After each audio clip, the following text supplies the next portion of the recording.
নমস্কাৰ এই মুহূৰ্তত আহি পৰিছে ভোটাৰসকলৰ বাবে নিৰ্দেশনাৱলী আপুনি ভোট দিবলৈ গলে আপুনি কি কি নথিপত্ৰ লৈ ভোট দিবলৈ যাব লাগিব ভোট কেন্দ্ৰত সেই নিৰ্দেশনাৱলী এই মুহূৰ্তত আপোনালোকৰ মাজত আলোচনা কৰিম আৰু কি কি নথিপত্ৰ লৈ যাব কেনেকৈ আপুনি ভোট দান কৰিব আৰু ইভিএমত কেনেকৈ আপোনাৰ নিজৰ ভোটটো দিব সেই সকলো কথা আলোচনা কৰিম এই ভিডিঅ'টোৰ জৰিয়তে গতিকে ভিডিঅ'টো আপোনালোকৰ বাবে খুবেই ইন্টাৰেষ্টিং যিমান পাৰে ভিডিঅ'টো শ্বেয়াৰ কৰিব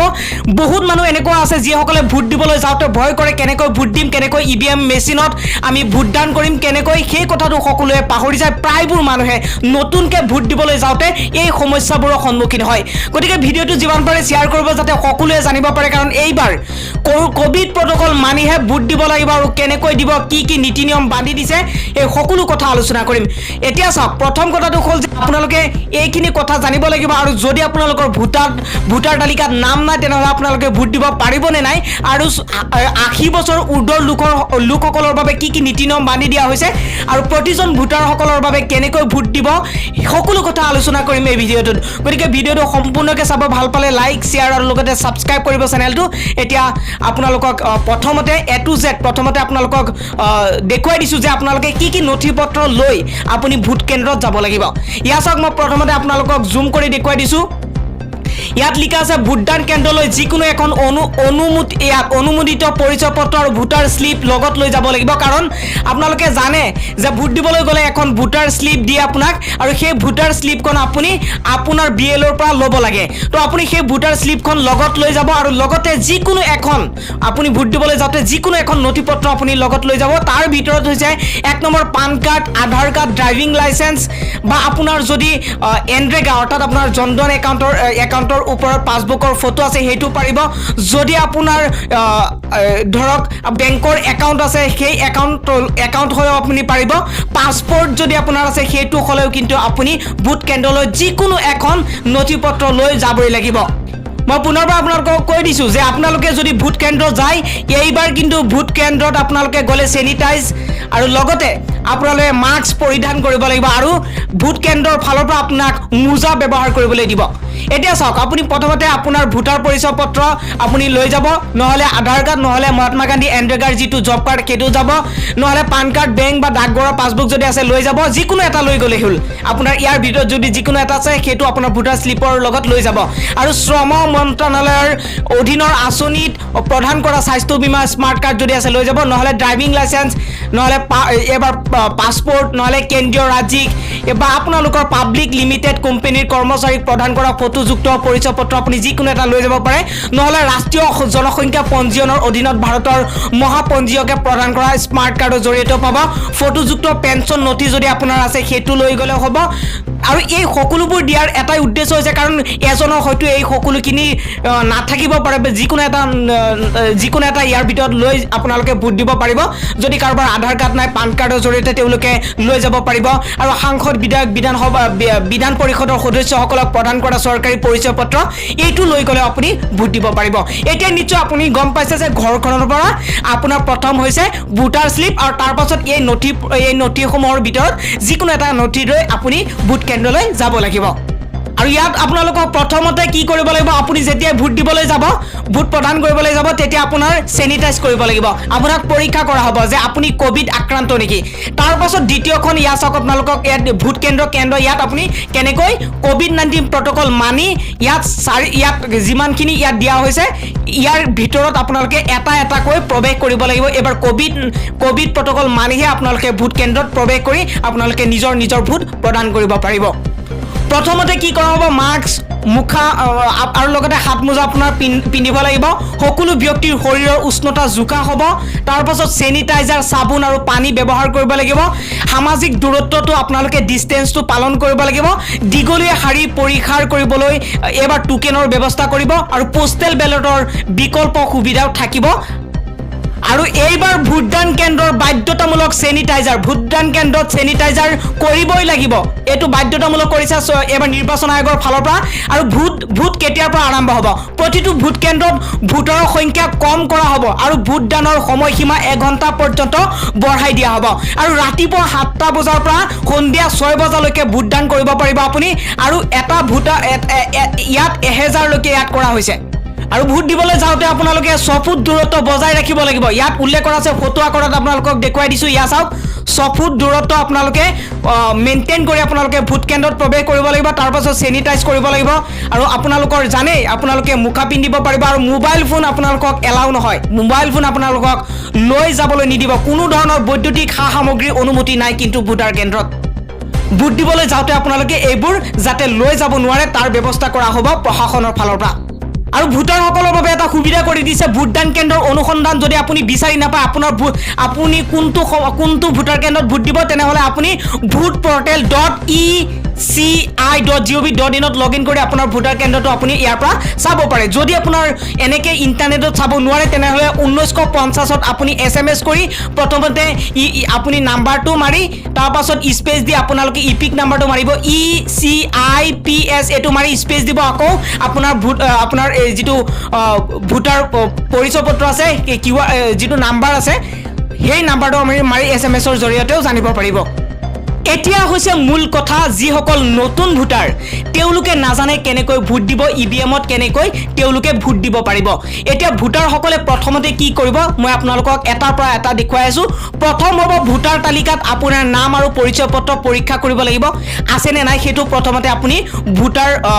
ভোট কেন্দ্ৰত যেতিয়া সোমাই যাব ভোট দিবলৈ তেতিয়া আপোনাক পৰীক্ষা কৰা হ'ব প্ৰথম পৰ্যায়ত পৰীক্ষা কৰিব যে ভোটাৰ তালিকাত আপোনাৰ নামটো আছে নে নাই আপুনি যেতিয়া যিখন স্লিপ লৈ যাব সেই স্লিপখন আপোনালোকে জমা দিব লাগিব প্ৰথম আপোনাৰ চিনাক্তকৰণ কৰিব ভোটাৰ নিজৰ মাস্কখন তললৈ নমাই দিব যাতে তেওঁলোকে চিনি পায় আৰু দ্বিতীয় পলিং বিষয়জনে কি কৰিব আপোনাৰ হাতৰ আঙুলিৰ নখত চিয়াহীৰ চিন দিব এখন স্লিপ দিব আৰু আপোনাৰ সহি ল'ব দ্বিতীয় পৰ্যায়ত যেতিয়া আপুনি ভোট দিবলৈ যাব যেতিয়া আপুনি ইভিএমত যেতিয়া ভোট দিবলৈ যাব তেতিয়া আপোনাৰ এইখিনি কাম কৰিব লাগিব আৰু তৃতীয় পলিং বিষয়জনে কি কয় স্লিপখন ল'ব আপোনাৰ পৰা প্ৰথম দ্বিতীয় বিষয়জনে যিখন স্লিপ দিব সেই স্লিপখন আপোনাৰ তৃতীয় পলিং বিষয়জনে ল'ব তাৰ পাছত আঙুলিৰ নখত দিয়া চিয়াহীৰ চিন পৰীক্ষা কৰিব যে দিছে নে নাই তাৰ পাছত ইয়াত কি কৰিব ইয়াত ফটো আকাৰে আপোনালোকে চাব পাৰে ইয়াত উল্লেখ কৰা আছে আৰু তৃতীয় পলিংৰ পিছত চতুৰ্থ পলিং আপুনি কেনেকৈ ভোট দিবলৈ যাব যেতিয়া আপোনাৰ পৰীক্ষা কৰা হ'ব আঙুলিৰ নখত দিয়া চিয়াহীৰ চিন পৰীক্ষা কৰাৰ পাছত ভোটাৰসকলে নিজৰ পছন্দৰ প্ৰাৰ্থীক ইভিএমত গৈ পছন্দৰ প্ৰাৰ্থীক ভোট দিবলৈ ইভিএম মেচিনত প্ৰাৰ্থীৰ নামৰ বিপৰীতে থকা বুটাম টিপিব লাগিব মানে আপোনাৰ ধৰক যিটো প্ৰাৰ্থীক আপুনি ভোট দিব সেই প্ৰাৰ্থীৰ ইয়াত চিন দিয়া আছে আপোনালোকক মই জুম কৰি দেখুৱাই দিছো এনেকৈ আপোনালোকে চুকত যাব লাগিব ইভিএমত গৈ আপোনাৰ যিটো প্ৰাৰ্থী আপোনাৰ যিটো পছন্দৰ প্ৰাৰ্থী সেই প্ৰাৰ্থীৰ চিনত গৈ আপুনি ভোট দিব লাগিব আৰু মেচিনত প্ৰাৰ্থীৰ বিপৰীতে লগতে থকা যিটো বুটাম দেখা পাইছে ধৰক এটা শাৰীত বুটাম দিয়া আছে আৰু এফালে চিহ্ন দিয়া আছে তো হেতুত আপুনি টিপিব লাগিব কোনটো প্ৰাৰ্থীক আপুনি ভোট দিব কোনটো দলক ভোট দিব আৰু বিপ শব্দৰ লগত ৰঙা লাইট জ্বলি উঠিব যেতিয়া আপুনি ভোট দিব তেতিয়া লাইট জ্বলি উঠিব লগতে ৰঙা যিটো লাইট দেখা পাইছে সেই লাইটটো জ্বলি উঠিব আৰু লগে লগে বিবি পথ মেচিনৰ পৰ্দাত দেখা মুদ্ৰিত কাগজখনৰ স্লিপখনত আপোনালোকে ভোট আপোনাৰ হৈছে নে নাই কোনটো প্ৰাৰ্থীক দিছে 7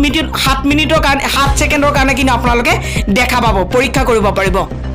আপুনি যেতিয়া ইভিএমত ভোট দিবলৈ যাব তেতিয়া কিন্তু আপোনাৰ লগত কোনো মানুহ এলাউ নাই আপোনাৰ লগত কোনো মানুহে যাব নোৱাৰিব আপোনাৰ পছন্দ মতে আপুনি যিকোনো প্ৰাৰ্থীক আপুনি ভাল পোৱা প্ৰাৰ্থীক আপুনি ভোট দিব পাৰে এতিয়া ভোটদানৰ অন্তিম ঘণ্টাৰ প্ৰক্ৰিয়া কি হ'ব প্ৰথমতে ভোট কেন্দ্ৰত এবাৰত এজন ভোটাৰে পিপি কিট পৰিধান কৰি যাব লাগিব ভোট দিবলৈ তাৰ পাছত ইয়াৰ পাছত কি কৰিব 6 ফুট দূৰত্ব থাকিব আৰু 6 ফুট দূৰত্বৰ পাছত ইভিএম আৰু লগতে ভিভি পটত আপোনালোকে ভিভি পট হৈছে এটা মেচিন আৰু সেই ভিভি পটত ভোট দিয়াৰ পিছত ভোটদান কেন্দ্ৰৰ পৰা ওলোৱাৰ আগত ভোটাৰ গৰাকীয়ে পিন্ধি থকা হাত মোজা ডাষ্টবিনত পেলাব আৰু হাত সেনিটাইজ কৰিব লাগিব ইয়া চাওক এটা এটাকে দৃশ্য দিয়া হৈছে প্ৰথমতে ইয়াত কৈছে আপুনি দেখুৱাব লাগিব তাৰ পৰা ইয়াত পৰীক্ষা কৰিব আপোনাৰ নথিপত্ৰ তাৰ পাছত আপোনাৰ ইয়াত আপোনাৰ আঙুলিত চিয়াহী দিব তাৰ পাছত চিয়াহী পৰীক্ষা কৰাৰ পাছত আপুনি আপুনি ইভিএমৰ ওচৰলৈ যাব লাগিব আৰু ইভিএমত গৈ আপুনি এনেকে আপোনাৰ পছন্দৰ প্ৰাৰ্থীৰ ইয়াৰ ছবিত আপোনালোকে ইয়াত যিটো ৰঙা যিটো চিন দিয়া থাকিব সেইটোৰ সমান্তৰালভাৱে যিটো প্ৰাৰ্থীক দিব বিচাৰে সেই প্ৰাৰ্থীজনৰ চিনত ভোট দিব আৰু তাৰ পাছত লগে লগে ৰঙা যিখন বুটাম থাকিব সেইখন বুটাম জ্বলি উঠিব আৰু লগে লগে আপোনাৰ ইয়াত আপুনি কোনটো দলক ভোট দিছে বা কোনটো প্ৰাৰ্থীক ভোট দিছে ওপৰত দেখা পাব ঠিক আছে ওপৰত দেখা পাব মাত্ৰ 7 ছেকেণ্ডৰ কাৰণে এইটো নতুন ভোটাৰৰ কাৰণে কিন্তু অতি গুৰুত্বপূৰ্ণ তেওঁলোকে জানিব লাগিব যেতিয়া ভোট দিব তেতিয়া এটা শব্দ কৰিব আৰু শব্দ কৰাৰ পাছত আপোনাৰ ভোটটো ওপৰত কোনটো দিছে কোনটো চিহ্ন দিছে ওপৰত আপোনালোকে দেখা পাব আৰু তাৰ পাছত আৰু বেছিকে ইভিএম ব্যৱহাৰ যিসকলে কৰিব নাজানে তেওঁলোকক কৈছো যে ভোটদান কেনেকৈ কৰিব নিজৰ পছন্দৰ প্ৰাৰ্থীৰ নামটো আপুনি চিহ্নৰ থকা বিপৰীতে থকা যিটো নীলা কালাৰ থাকিব নীলা কালাৰ সেই নীলা কালাৰ প্ৰাৰ্থীৰ বিপৰীতে যিটো নীলা কালাৰ থাকিব এনেকৈ আপোনাক মই দেখুৱাই দিছোঁ ধৰক আপুনি এই প্ৰাৰ্থীজনক ভোট দিব তো ইয়াত এটা বুটাম থাকিব আপুনি এই চিধা যিটো বুটাম পাব সেই বুটামত ক্লিক কৰিব ইয়াত হাতৰ আঙুলি যিটো দিয়া আছে তেনেকৈ আপুনি ক্লিক কৰিব আৰু একেবাৰে চাওক ইয়াৰ বাওঁফালে এটা ৰঙা ইয়াত এটা আপোনালোকে দেখা পাইছে লাইট জ্বলি উঠিছে আৰু যেতিয়া লাইট জ্বলি উঠিব তেতিয়াহে আপোনাৰ ভোটটো সম্পূৰ্ণ হ'ব আৰু এটা শব্দ কৰিব আৰু যদি লাইট নজ্বলে কিন্তু তেতিয়া লগে লগে আপুনি ডাইৰেক্ট অফিচাৰৰ লগত কথা পাতিব লাগিব ঠিক আছে আৰু ইয়াত কি হৈছে চাওক স্লিপখন পৰ্দাৰ পাছফালে 7 ছেকেণ্ডৰ বাবে ওলাই থাকিব ইয়া চাওক আপুনি ধৰক ইয়াত যিকোনো এটা ভোট দিলে ইয়াত প্ৰাৰ্থীৰ নামটো থাকিলে ইয়াত আপোনাৰ প্ৰাৰ্থীৰ চিহ্নটো আপোনাৰ যিটো দল আপুনি যিটো দলত দিব সেই দলৰ চিহ্নটো থাকিব আৰু ইয়াৰফালে দলৰ চিহ্নটো দিয়াৰ লগে লগে ইয়াত আপোনাৰ বুটাম থাকিব ইয়াত যিকোনো বুটামত আপুনি যিকোনো প্ৰাৰ্থীক ভোট দিলে লগে লগে ইয়া চাওক একদম লাইনতে ৰঙা কালাৰ দেখা পাইছে আৰু ভোট দিয়াৰ টিপি দিয়াৰ লগে লগে আপোনাৰ ৰঙা যিটো আপোনাৰ